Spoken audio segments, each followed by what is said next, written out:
You just got a raise, maybe your biggest one yet. You check your bank account a few months later, and somehow you have less money than before. Your salary went up, your stress went up, but your savings stayed the same. My name is Dave, and this is the trap almost nobody talks about. About 40% of Americans making over $300,000 a year are living paycheck to paycheck right now in 2025. Let that sink in for a second. These are people in the top few percent of earners in the entire country, and they still cannot cover an unexpected expense without sweating. And if you think that number sounds crazy, it gets worse. Among those households earning $500,000 or more annually, the same 40% are in the exact same boat. Goldman Sachs found this in their 2025 report, and it shocked even the researchers who ran the study. So, what is happening here? The answer starts with something called lifestyle inflation. Every time your income goes up, your spending goes up to match it almost automatically. You earned more, so now you deserve the nicer apartment in a better area. You got promoted, so of course you need the better car. You are killing it at work, so dinner out 3 times a week makes total sense. And before you know it, that new salary supports a lifestyle that eats every single dollar you make. This is a pattern that keeps repeating across all income levels throughout America. When you were making $50,000, you told yourself that $100,000 would solve everything. Then you hit $100,000 and discovered you still felt broke. So you aimed for $150,000, thinking that would finally be the magic number that changes everything. It never is. Your expenses stretch to fit whatever container you give them, and the cycle continues endlessly, no matter how much you make each year. Let me give you an example. Someone we will call Marcus earns $150,000 a year. After federal and state taxes, he takes home about $114,000.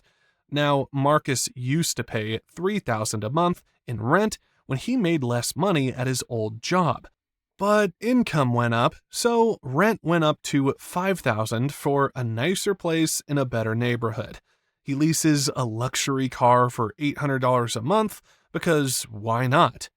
Dinners out cost another $1,000 monthly.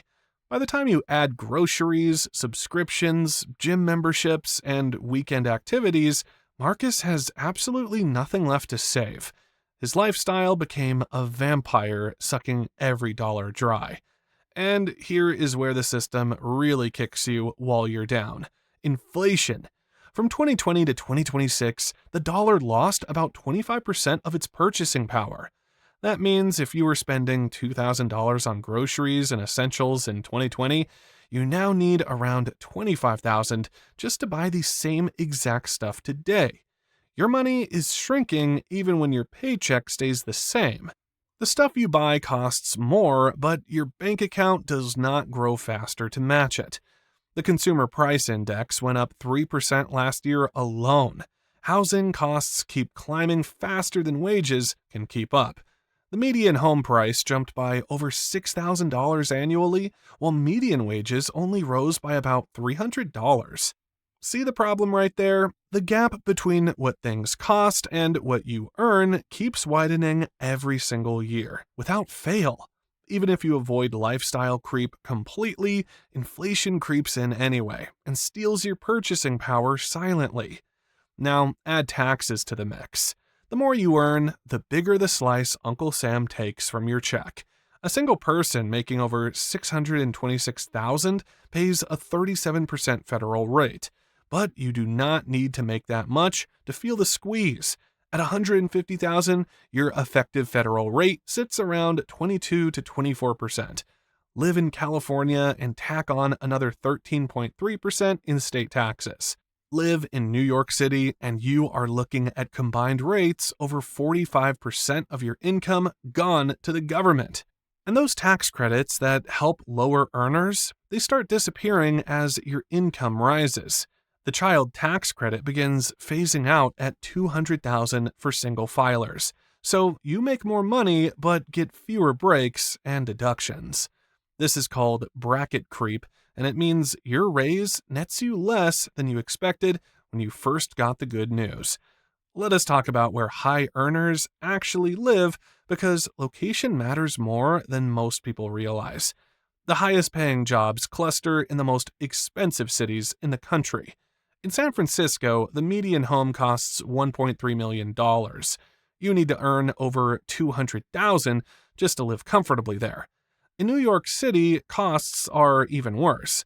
A $150,000 salary in Manhattan buys you the same lifestyle as $80,000 in Oklahoma. You are running twice as fast just to stay in the same place financially.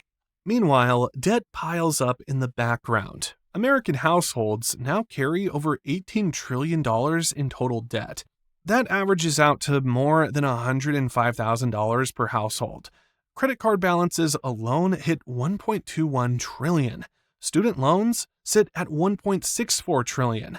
And here's the kicker, 62% of households making over $300,000 still struggle with credit card debt every single month. High income does not mean low debt. The average American carries about $11,400 in revolving credit card debt. If you only make minimum payments, you could spend 22 years paying it off and add another $18,500 in interest charges. That is money that could have built actual wealth instead of making banks and credit card companies richer at your expense. Then comes healthcare. A family of four now spends an average of $35,119 annually on healthcare costs. That is triple what it cost back in 2005. Premiums alone average $25,572 a year, up 20% since 2020. 1 in 8 working families spent more than 10% of their income just on medical expenses. You're paying small car prices for something you hope you never have to use. And if you have kids, multiply everything. Raising one child from birth to age 18 costs nearly $300,000. Daycare alone runs about $13,128 annually on average nationwide. In 41 states, infant care costs more than college tuition. The average in Washington, D.C. hits $25,535 per child per year. 7 out of 10 parents now say raising kids is just too expensive. That number jumped 13% from last year alone. With all these costs stacking up, savings rates have collapsed across the country. The personal savings rate hovers around 3.5 to 4%. The median emergency fund sits at $600. Over a third of Americans cannot cover a $1,000 emergency without going into debt. When you have no savings cushion, every unexpected expense becomes a financial crisis that sets you back even further. So, how do you actually break this cycle? Here are 10 things that work. 1. Use the 50-30-20 rule, meaning 50% for needs, 30% for wants, and 20% for savings and debt. 2. Aim to save 15 to 20% of your income and put it in a high-yield savings account, earning 4.5 to 5%. 3. Attack high-interest debt first because credit cards charge around 23% annually. 4. Invest by starting with your 401k match, then opening a Roth IRA, aiming for 7 to 10% historical returns in diversified funds. 5. Build a side income stream, because the average side hustle brings in about $1,000 extra per month. 6. Consider real estate where appreciation builds equity over time. 7. Use tax-advantaged accounts like HSAs and 529 plans for healthcare and education costs. 8. Negotiate your salary and aim for 5 to 10% increases annually through raises or job changes. 9. Build an emergency fund covering 3 to 6 months of expenses. 10. Trust compound interest, because $200 invested monthly at 7% grows to over $500,000 in 40 years.